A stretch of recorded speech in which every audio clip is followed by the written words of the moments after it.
Today we are going to start our next chapter, that is chapter number 3. Statistics complete हो चुका है.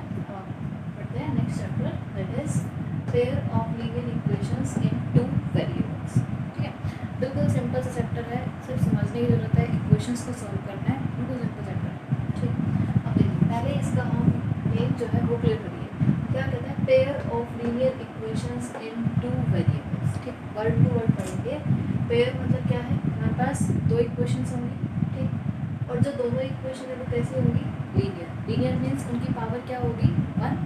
ठीक, और इन टू वेरिएबल्स. और जो दोनों इक्वेशन होंगी वो कितने वेरिएबल्स में होंगी? 2 वेरिएबल में. ठीक, मतलब कि हम ऐसे इक्वेशंस के बारे में पढ़ेंगे जिनका नेचर कैसा होगा. First of all they are linear, कि उनकी पावर कितनी होगी? 1. और साथ दोनों इक्वेशन जो है वो पेयर में आएंगी. ठीक, दूसरा उनके जो नंबर ऑफ वेरिएबल्स होंगे वो कितने होंगे? उनके अंदर 2 वेरिएबल्स होंगे. क्लियर हो गया? चैप्टर का नाम यही है, pair of linear equations in 2 variables. ठीक, पहले कुछ बेसिक सी बातें हैं वो पढ़ लेते हैं जो आपको पता होना चाहिए. ठीक, सबसे पहले हम बात करते हैं general form of linear equations in 2 variables. कोई भी हमारे पास पूछ सकता है कि लीनियर इक्वेशन है इन 2 वेरिएबल्स, उसकी आप जनरल फॉर्म बताइए. तो देखिए क्या होगी? a1x plus b1y plus c1 is equals to 0. a2x plus b2y plus c2 is equals to 0. Where a1, a2, b1, b2, c1, c2 are constant. देख के घबराना नहीं है, बिल्कुल सिंपल सी है. अभी देखिए जैसे मैं इसको लिख देती हूँ 2x plus 3y plus 6 is equals to 0. 3x plus 4y plus 7 is equals to 0. ठीक, पहले यहाँ से समझिए दो इक्वेशंस है. ठीक, इसका मतलब पेयर हो गया. ठीक है, पावर देखिए x और y दोनों की पावर कितनी है? 1 है. इसका मतलब कैसी इक्वेशंस हो गई? लीनियर हो गई. वेरिएबल की बात करें तो वेरिएबल कौन कौन से हैं? x है और y है. 2 वेरिएबल हो गए. तो इन 2 वेरिएबल्स इस टाइप की जब भी हमारे पास दो इक्वेशन होंगी जो कैसी होंगी? लीनियर होंगी और 2 वेरिएबल्स में होंगी, उनको हम क्या कहेंगे? Pair of linear equations in 2 variables. ठीक, अब यहाँ से आते हैं हम अपनी जनरल फॉर्म. जनरल फॉर्म में मैंने क्या लिख दिया? a1x plus b1y plus c1 is equals to 0. तो आप ध्यान दीजिए. और दूसरी क्या है? a2x plus b2y plus c2 is equals to 0. अब इन दोनों में वेरिएबल्स कौन कौन से हैं? x और y इन 2 वेरिएबल्स हो गया. दूसरा a1 b1 c1 a2 b2 c2, ये मैंने क्या बताया? कांस्टेंट. तो ये तो यहाँ पे लिखा हुआ था, बिल्कुल सेम ही इक्वेशंस है. ठीक, तो general form of a linear equations in 2 variables is a1x plus b1y plus c1 is equals to 0. First equation. Second के लिए a2x plus b2y plus c2 is equals to 0. Simple सा आपको पता होना चाहिए कि जनरल फॉर्म क्या होती है. यहाँ तक क्लियर हो गया? अब इस चैप्टर में आप पढ़ेंगे कि इन इक्वेशंस का नेचर कैसा होता है, इनको हम ग्राफ पे कैसे प्लॉट करते हैं और इनके सॉल्यूशंस कैसे फाइंड आउट करेंगे. ठीक, सॉल्यूशंस क्या होते हैं? सॉल्यूशन आपने 9th क्लास में भी पढ़ा है. सॉल्यूशंस वो वैल्यू होती है जो हमारी इक्वेशन क्या करती है? सेटिस्फाई. ठीक है, तो अपना वही सेम चलेगा, थोड़ा सा अलग है. यहाँ तक आपको क्लियर हो गया जनरल फॉर्म क्या होती है. नाउ अब जो हमारे पास मेथड है इस पेयर ऑफ इक्वेशन को सॉल्व करने के लिए हमारे पास 2 मेथड्स हैं. ठीक, methods to solve pair of linear equations in 2 variables. हमारे पास 2 मेथड है टू सॉल्व दीज इक्वेशंस. ठीक, first method is graphical method and second is algebraic method. Graphical method नाम से क्लियर है कि इसको हम कैसे सॉल्व करेंगे? By using graph paper. Graph पे प्लॉट करके हम क्या करेंगे? कोई भी 2 इक्वेशन है उनका सॉल्यूशन करेंगे. ठीक है, सेकंड है अलजेब्राइक मेथड. अलजेब्राइक मेथड है means by using our mathematical operations. Simple सा है ये. ठीक है, यहाँ तक. Now let's start our exercise, that is exercise 3.1. देखिए एक्सरसाइज स्टार्ट करने से पहले थोड़ा क्लियर करते हैं कि एक्चुअल में हमें करना क्या है. आपके पास कोई ना कोई एक भी स्टेटमेंट गिवन होगी. ठीक है, उस स्टेटमेंट को आपको बिल्कुल ध्यान से समझना है, वर्ड टू वर्ड. एक एक वर्ड आप बिल्कुल क्लियर करिएगा. उसके बाद उसकी हेल्प से हमें पेयर ऑफ लीनियर इक्वेशंस अपनी फॉर्म करनी है. ठीक है, सबसे मेन यही है कि क्वेश्चन को बिल्कुल ध्यान से पढ़ना है, उसको समझना है, उसकी हिंदी एक्चुअल में समझनी है कि वो कहना क्या चाह रहा है. ठीक है, फिर उसके बाद उसकी हेल्प से आपको अपनी लीनियर इक्वेशंस बनानी है. सबसे पहले हम यही काम करेंगे. ठीक, फिर उसके बाद उसको सॉल्व कैसे करना है बाय यूजिंग ग्राफिकली या फिर अलजेब्राइकली, वो बात का काम है. लेकिन अगर हमारी इक्वेशन ही नहीं बनी तो उसको सॉल्व कैसे कर पाएंगे? तो पहले हम ये समझते हैं हम इक्वेशन कैसे फॉर्म करेंगे. ठीक है, उसके लिए आपको स्टेटमेंट को बिल्कुल ध्यान से पढ़ना है. फर्स्ट क्वेश्चन देखते हैं अपने एक्सरसाइज का. Aftab tells his daughter, 7 years ago, I was 7 times as old as you were then. Also, 3 years from now, I shall be 3 times as old as you will be. Represent this algebraically and graphically. Okay? समझते हैं इसको. इधर Aftab tells his daughter. इसका मतलब कितने लोग हैं यहाँ पे? 2 लोगों की बात. कौन कौन है? एक तो आफ्ताब और एक उसकी डॉटर. ठीक. क्या कहता है? 7 years ago. कब की बात हो रही है? ago means पहले, 7 साल पहले. ठीक. I was, बोल कौन रहा है? आफ्ताब बोल रहा है. इसका मतलब जो ये I है वो किसके लिए यूज हो रहा है? आफ्ताब के लिए. I was 7 times. जो आफ्ताब है वो क्या होगा? 7 times. और बिल्कुल ध्यान रखिए 2-3 बातें आपको. टाइम्स मीन्स होता है multiply. I was 7 times as old as you were then. 7 साल पहले आफ्ताब की जो एज है वो क्या होगी? 7 टाइम्स होगी. किसके? अपनी डॉटर की एज के जो 7 साल पहले. ठीक है. आगे देखिए. Also 3 years from now. 3 years from now means कब की बात कर रहा है ये? फ्यूचर की. I shall be, अभी वही कंटिन्यू कर रहा है अपना बोलना. तो यहाँ पे भी I किस लिए यूज हो रहा है? आफ्ताब के लिए. I shall be 3 times. कितना हो जाएगा? 3 times as old as you will be.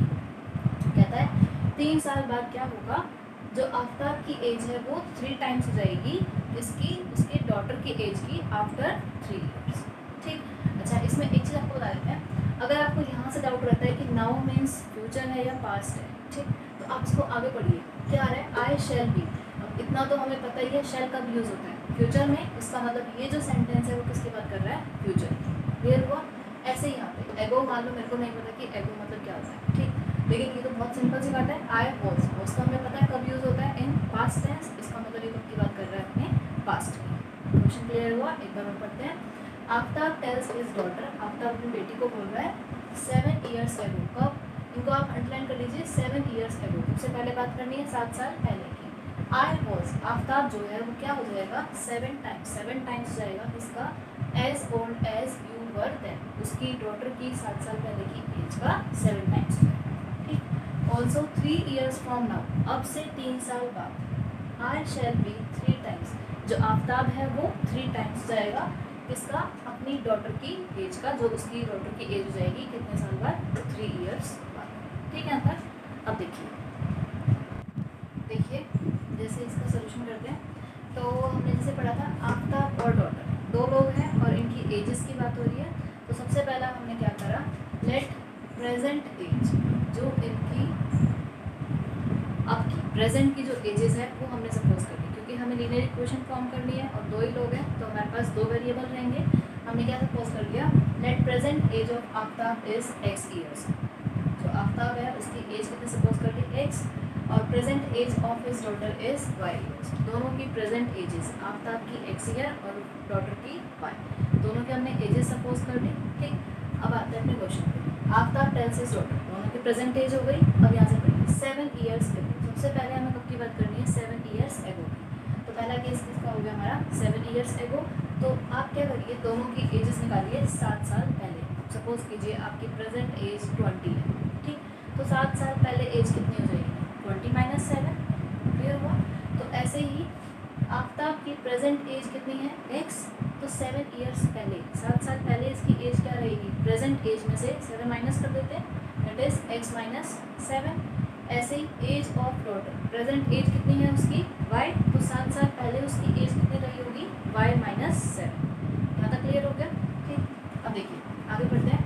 I was, आई किसके लिए यूज़ हो रहा है? आफ्ताब के लिए. तो ध्यान से, जो आफ्ताब की एज है 7 साल पहले कितनी है? x - 7. वॉज का क्या आ गया? Is equals to 7 times. 7 times means multiply.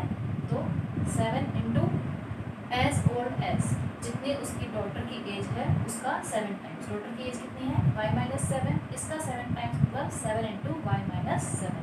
बिल्कुल ध्यान से समझना है. 7 years ago, इसलिए हमने 7 साल पहले दोनों की एज निकाल दी. इसके बाद है I was 7 times as old as you were then. जो आफ्ताब की एज है 7 साल पहले मतलब x - 7 किसके इक्वल है? 7 टाइम्स है किसका? उसकी डॉटर की एज का. That is 7 into y - 7. ठीक. अब इसको सॉल्व करते हैं. x - 7 as it is equal to 7 bracket के बाहर है, दोनों को मल्टीप्लाई कर दें 7 into y 7y minus 7 to 7 49। Clear हुआ? इन सारे टर्म्स को इधर ले जाइए, इज इक्वल टू किधर जाएगा तो प्लस 7y किसमें कन्वर्ट हो गया माइनस 7y, और ये माइनस 49 इधर आके प्लस 49। सिंप्लीफाई करके you will get your first equation that is x minus 7y plus 42 is equals to 0। ये आ गई हमारे पास फर्स्ट इक्वेशन। ठीक है, अब सेकंड इक्वेशन के लिए एक और कंडीशन है, बिल्कुल ध्यान से पढ़िए। ऑल्सो 3 years फ्रॉम नाउ, अब से 3 साल बाद। अब मान लीजिए भाई आपकी एज अब 20 है, तो 3 साल बाद आपकी एज कितनी हो जाएगी 23। कैसे 20 प्लस 3। ठीक, तो वही है 3 years from now age of Aftab. इसकी अब एज प्रेजेंट एज हमने कितनी सपोज की थी x, तो 3 साल बाद इसकी एज कितनी हो जाएगी x प्लस 3। क्लियर? ऐसे ही हम बात करें एज ऑफ डॉटर की अब प्रेजेंट एज कितनी है y, तो 3 साल बाद कितनी हो जाएगी y प्लस 3। यहाँ तक क्लियर हो गया? आगे पढ़ो। I shall be, I means Aftab की जो एज है 3 साल बाद that is x plus 3। Shall का क्या आ गया इज इक्वल टू, देखिए इज वॉज शेल ये सब किसमें कन्वर्ट हो जाते हैं हमारे is equal to. I shall be 3 times, कितना हो जाएगा 3 टाइम्स, मतलब 3 से मल्टीप्लाई किसका as old as you will be, उसकी डॉटर की जो 3 साल बाद एज है उसका 3 टाइम्स, मतलब 3 इंटू वाई प्लस 3। यहाँ तक क्लियर हो गया? अब देखिए x plus 3 is equal to, इसको मल्टीप्लाई करा 3y प्लस 9, सारे टर्म्स को एलएचएस में लेके आए, इसको सॉल्व होके ये आ जाएगा x minus 3y minus 6 is equals to 0, और ये आ गई आपकी सेकेंड इक्वेशन। क्लियर हो गया? ये हमारे पास दोनों इक्वेशन आ गई। First is x minus 7y plus 42 is equals to 0, और एक आ गई x minus 3y minus 6 is equals to 0। ये बहुत इंपॉर्टेंट है, आप इक्वेशन कैसे फॉर्म करेंगे। ठीक है, देखिए फिर से क्वेश्चन को पढ़ते हैं। क्या था? Aftab tales his daughter 7 years ago I was 7 times as old as you were then. Also 3 years from now I shall be 3 times as old as you will be. ठीक, दो लोग हैं इसमें, आफ्ताब और उसकी डॉटर। किसकी बात हो रही है? उनकी एजेस की बात हो रही है। सबसे पहला काम हमने क्या करा, दोनों की प्रेजेंट एज सपोज कर ली। प्रेजेंट एज ऑफ आफ्ताब हो गया x और प्रेजेंट एज ऑफ डॉटर हो गया y। ना क्लियर हुआ? फिर आता है अपने क्वेश्चन की स्टेटमेंट के ऊपर। पहली जो कंडीशन है वो कब लग रही है 7 years ago, तो मैंने सबसे पहला काम क्या करा, दोनों की एजेस फाइंड आउट कर ली 7 years ago। ठीक, तो आफ्ताब की एज 7 साल पहले कितनी होगी, अब से 7 माइनस कर देते हैं, अब कितनी है x, तो 7 साल पहले कितनी हो जाएगी x माइनस 7। ऐसे ही डॉटर की अब कितनी है y, तो 7 साल पहले कितनी हो जाएगी y माइनस 7। सिंपल। अब यहाँ से पढ़िए आई वॉज मीन्स जो आफ्ताब की जो एज है कितनी है x माइनस 7 है, 7 टाइम्स 7 मीन्स 7 से मल्टीप्लाई किसका, अब उसकी डॉटर की एज का, डॉटर की एज कितनी है y माइनस 7। इसको सिंप्लीफाई करिएगा, फर्स्ट इक्वेशन आ गई। आगे पढ़ते हैं। ऑल्सो 3 years फ्रॉम नाउ, दूसरी स्टेटमेंट में क्या कह रहा है 3 years फ्रॉम नाउ, अब से 3 साल बाद। तो सबसे पहला काम ही हमारा क्या है, उनकी एजेस फाइंड करते हैं 3 साल बाद कितनी होगी। तो अब उसकी एज कितनी है x, प्रेजेंट एज x है, तो 3 साल बाद कितनी हो जाएगी x प्लस 3। ऐसे ही डॉटर की प्रेजेंट एज कितनी है y, तो 3 साल बाद कितनी हो जाएगी y प्लस 3। मतलब क्लियर हो गया? आई शेल बी, आफ्ताब जो है मीन्स x प्लस 3 टाइम्स कितना हो जाएगा 3 times means 3 into multiply 3 times as old as you will be. अपनी डॉटर की जो 3 साल बाद जो एज होगी मीन्स y प्लस 3, उसका 3 टाइम्स हो जाएगा। इसको आप सिंप्लीफाई करेंगे, you will get your second equations. तो हमारी दोनों इक्वेशन आ गई है, first and second. First is x minus 7y plus 42 is equals to 0, second is x minus 3y minus 6 is equals to 0। ये तो हमने क्या किया, स्टेटमेंट को कन्वर्ट कर दिया किसके अंदर में, अलजेब्राइक एक्सप्रेशन। ये तो आपको आना ही आना चाहिए, पूरे चैप्टर में ये तो कॉमन टॉपिक है, इसके बिना सोल्यूशन नहीं निकाल पाओगे। ज़्यादा क्लियर हो गया? अब आगे और हमें क्या करना है, इस जो हमारे पास दो इक्वेशंस आई है इनका सोल्यूशन फाइंड करना है बाय यूजिंग ग्राफिकल मेथड। ठीक है, अब देखिए वो कैसे करेंगे। देखिए हमारे पास दोनों इक्वेशंस आ चुकी है, अब इनको ग्राफ पे कैसे प्लॉट करेंगे। फर्स्ट इक्वेशन क्या थी हमारे पास, x minus 7y plus 42 is equals to 0। Graph पे प्लॉट करने के लिए मिनिमम आपको 2 पॉइंट्स चाहिए। ठीक है, तो 2 पॉइंट सफिशिएंट है, और ग्राफ पे प्लॉट करना हमने 9th क्लास में पढ़ा था, एक बार और देखते हैं कैसे करेंगे। जैसे फर्स्ट इक्वेशन ये है x minus 7y plus 42 is equals to 0। तो बिल्कुल सिंपल है, एक बार आप क्या करिए, y की वैल्यू या फिर x की वैल्यू, किसी भी एक की वैल्यू आप सपोज कर लो अपने मन से, ठीक, और दूसरे की वैल्यू फाइंड आउट कर लो। जैसे कि मैंने इसमें सपोज करा let x is equals to 0। इस इक्वेशन में मैंने x की वैल्यू क्या सपोज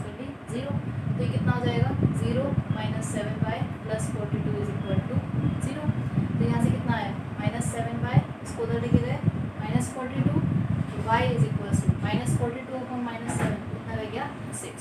तो कितना आया कि जब x की वैल्यू 0 है तो y की वैल्यू कितनी हो गई 6। आपके पास फर्स्ट सॉल्यूशन आ गया। ठीक है, ऐसे ही देखिए अब क्या करा, x की वैल्यू मैंने 7 पुट कर दी, ठीक, और अब y की वैल्यू फाइंड आउट कर लीजिए। x की वैल्यू 7 पे y की वैल्यू कितनी आ गई हमारे पास 7। 2 पॉइंट्स आर जस्ट सफिशिएंट। ठीक, अब इन पॉइंट्स को हम अपने ग्राफ पे प्लॉट करते हैं। तो x की value 0, y value 6, x 0 y 6, ये पॉइंट आएगा x 7 y 7, x is 7 and y is also 7। यहाँ बनेगा ये पॉइंट, इसको आप ज्वाइन करिए और लाइन ज्वाइन करने के बाद आप यहाँ पे इक्वेशन जरूर लिखिए x - 7y + 42 = 0। ये जो लाइन है ये इस इक्वेशन को रिप्रेजेंट करती है। ठीक है, अब आते हैं ऐसे हमारे सेकंड इक्वेशन पे। Second is x - 3y - 6 = 0। इसको ग्राफ पे प्लॉट करना है तो वही सेम मेथड है, या तो x की या फिर y की किसी भी एक की वैल्यू आप खुद सपोज करोगे और दूसरे की वैल्यू फाइंड आउट करोगे। ठीक, तो मैंने यहाँ पे y की वैल्यू 0 सपोज करा, तो कितना हो गया ये x - 3 × 0 - 6 = 0। 3 × 0 0 हो गया, कितना रह गया x - 6 = 0। This implies x = 6। तो y की वैल्यू जब 0 है तो x की वैल्यू कितनी आ गई 6। ऐसे ही जब y की वैल्यू 1 रखोगे तो x की वैल्यू आ जाएगी आपके पास 9। ये पॉइंट्स प्लॉट करिए, x 6 y 0, x की वैल्यू 6 और y की वैल्यू 0, ये पॉइंट रहेगा। ऐसे x की वैल्यू 9 और y की वैल्यू 1, ये पॉइंट रहेगा। 2 पॉइंट सफिशिएंट है, इनको आप ज्वाइन कर लीजिए और यहाँ पे लिखिए अपनी इक्वेशन x - 3y - 6 = 0। इसको आप प्रॉपर ग्राफ पे प्लॉट करेंगे। ये हो गया हमारा ग्राफिकल रिप्रेजेंटेशन। क्लियर हो गया। मेन है हमारी इक्वेशंस का फॉर्म होना। इक्वेशन फॉर्म होने के बाद उनको ग्राफ पे कैसे रिप्रेजेंट करते हैं ये आपने 9th क्लास में भी रीड किया था, और अब बिल्कुल वही सेम मेथड है कि आप किसी भी एक वेरिएबल की वैल्यू सपोज कर लीजिए और दूसरे वेरिएबल की वैल्यू फाइंड आउट करिए, और 2 पॉइंट सफिशिएंट है एक लाइन को ग्राफ पे प्लॉट करने के लिए। तो इसमें हमें यही करना था, इसको हमने अलजेब्राइकली रिप्रेजेंट किया था, कर दिया, और ग्राफिकली दोनों मेथड से इसको सॉल्व कर दिया। ठीक है,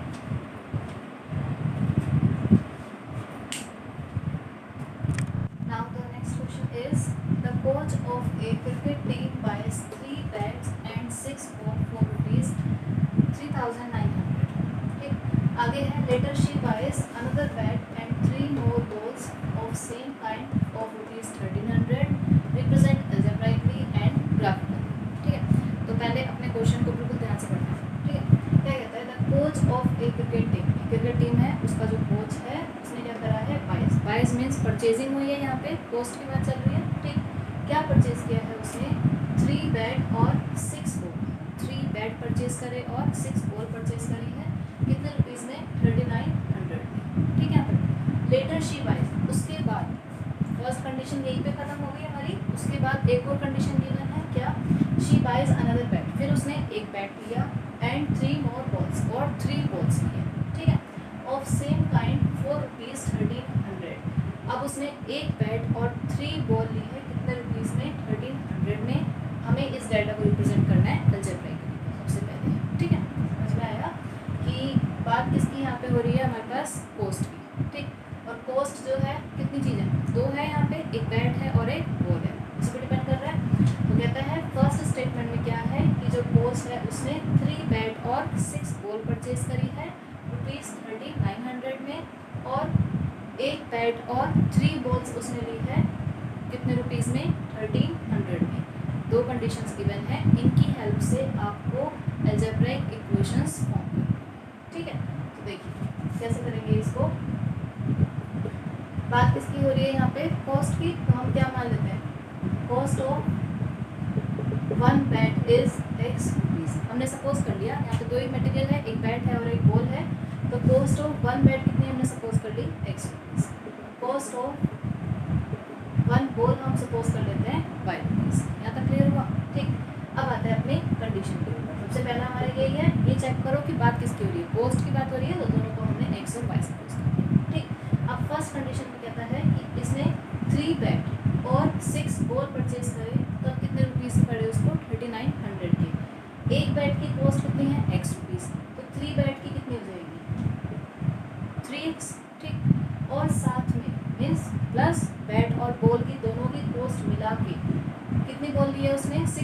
एक बॉल की कॉस्ट कितनी है y, तो 6 बॉल्स की कॉस्ट कितनी हो जाएगी 6y। इन दोनों को मिला के उसने कितने रुपीस पे करे हैं 3900। यहाँ तक क्लियर हो गया। फर्स्ट इक्वेशन आ गई होगी, सिंपल क्वेश्चन है। अब कहता है लेटर शी बाइज, उसके बाद उसने क्या परचेज किया है अनदर बैट, एक बैट परचेज किया। एक बैट की कॉस्ट तो कितनी है हमारे पास x, और साथ में उसने और क्या परचेज करा है 3 मोर बॉल्स। एक बैट लिया और उसके साथ में 3 बॉल और लिए। तो पहले कितनी है हमारे पास 1 बॉल की कॉस्ट कितनी है y, तो 3 बॉल्स की कॉस्ट कितनी हो जाएगी 3y। एक बैट और 3 बॉल्स की दोनों की जो हमारे पास मिला की जो कॉस्ट है वो कितनी गिवन है हमारे पास 1300। ये हो गई हमारे पास फर्स्ट कंडीशन, और ये हो गई हमारे पास सेकंड कंडीशन।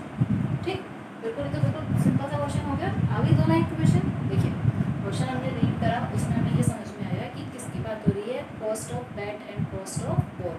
तो हमने सबसे पहला काम क्या करा, अपने कॉस्ट ऑफ 1 बैट कितना सपोज कर लिया x रुपीज़, और कॉस्ट ऑफ 1 बॉल कितना सपोज कर लिया y रुपीज़। मतलब तो बिल्कुल क्लियर हो गया।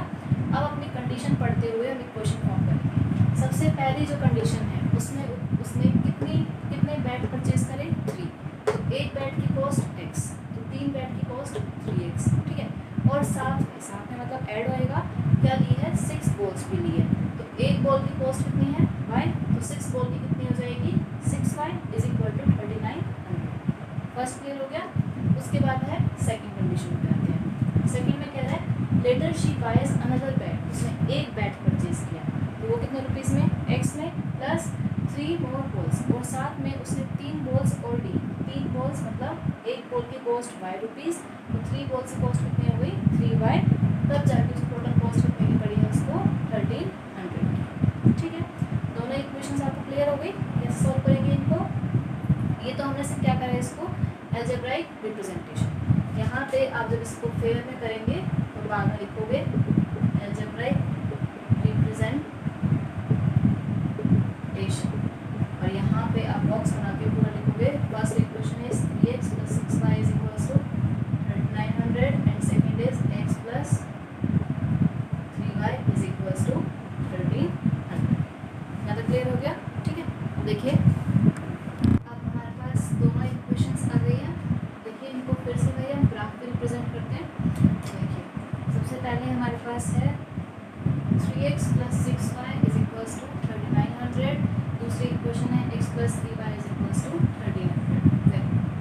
इसको ग्राफ पे कैसे रिप्रेजेंट करते हैं, ये इक्वेशन है 3x + 6y is equal to 3900। ठीक है, अब देखिए यहाँ पे मेरे को क्या दिख रहा है, इन दोनों में 3 कॉमन आ रहा है। 3 कॉमन लिया, कितना हो गया x + 2y is equals to 3900। अब ये 3 इनके साथ मल्टीप्लाई में है, तो इधर जाके क्या हो जाएगा डिवाइड 3900/3 दैट इज 1300।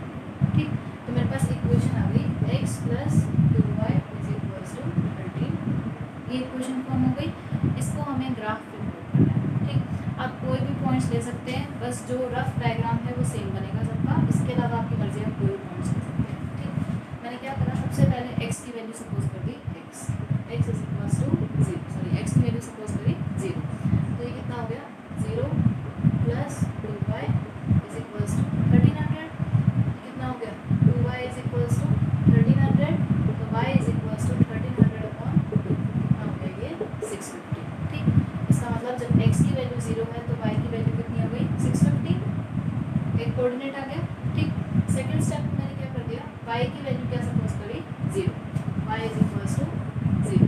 तो जो इक्वेशन थी x + 2y is equals to 1300, इसमें y की वैल्यू कितनी पुट कर देते हैं 0 पुट करें, तो ये हो गया x + 2 × 0 इज इक्वल्स टू 1300। 2 × 0 कितना रहेगा ये 0, x की वैल्यू कितनी आ गई 1300। तो हमारे पास एक और कोऑर्डिनेट आ गया 1300 और 0। ठीक, बिल्कुल सेम हमारे पास दूसरी इक्वेशन है x + 3y is equals to 1300। इसको भी आप सॉल्व कर सकते हैं, और ये टेबल ऑफ टेबल। ठीक है, अब ये पॉइंट्स हम ग्राफ पे प्लॉट करते हैं। सबसे पहले x is equals to 0, y is equal to 650। x की वैल्यू 0 और y की वैल्यू 650 मल्टीप्लाई करेगा, y की वैल्यू 0, x की वैल्यू 1300, ये कोऑर्डिनेट आएगा। अब इन दोनों को आप ज्वाइन करें और यहाँ पे लिखिए equation x + 2y is equals to 1300। Equation आप ये भी लिख सकते हैं या फिर 3x + 6y = 3900, दोनों इक्वेशन सेम है, कोई भी लिख सकते हैं, ठीक है। अच्छा, उसके बाद आते हैं सेकंड इक्वेशन, इसको मैंने सॉल्व कर लिया है, सॉल्व करके ये कोऑर्डिनेट्स आ गए, x की वैल्यू 0, x = 1300, y = 0, तो एक पॉइंट तो सेम ही है। Second, x = 100 and y = 400, x की वैल्यू 100 और y की वैल्यू 400, ये बनेगा। इनको भी आप ज्वाइन कर दीजिए, तो इस टाइप के आपके पास ग्राफ बनेगा। यहाँ पे लिखेंगे अपनी इक्वेशन x + 3y = 1300, ये आपके पास ग्राफिकल रिप्रेजेंटेशन, और ये हो गई अलजेब्राइक रिप्रेजेंटेशन। क्लियर हो गया। अब इसी एक्सरसाइज का लास्ट क्वेश्चन है थर्ड, जो आप लोग खुद करेंगे, थोड़ा सा उसको बता देते हैं क्या है। उसमें कहता है the cost of 2 kilogram of apples and 1 kilogram of grapes on a day was found to be 160। बिल्कुल सेम है जैसे सेकंड क्वेश्चन में। इसमें क्या कह रहा है कि 2 किलोग्राम एप्पल्स हैं और 1 किलोग्राम ग्रेप्स है। कॉस्ट की बात हो रही है, तो आप क्या सपोज करिए, cost of 1 kilogram of Apple suppose कर सकते हैं x, और 1 किलोग्राम ऑफ ग्रेप्स कितना हो जाएगा y, ठीक।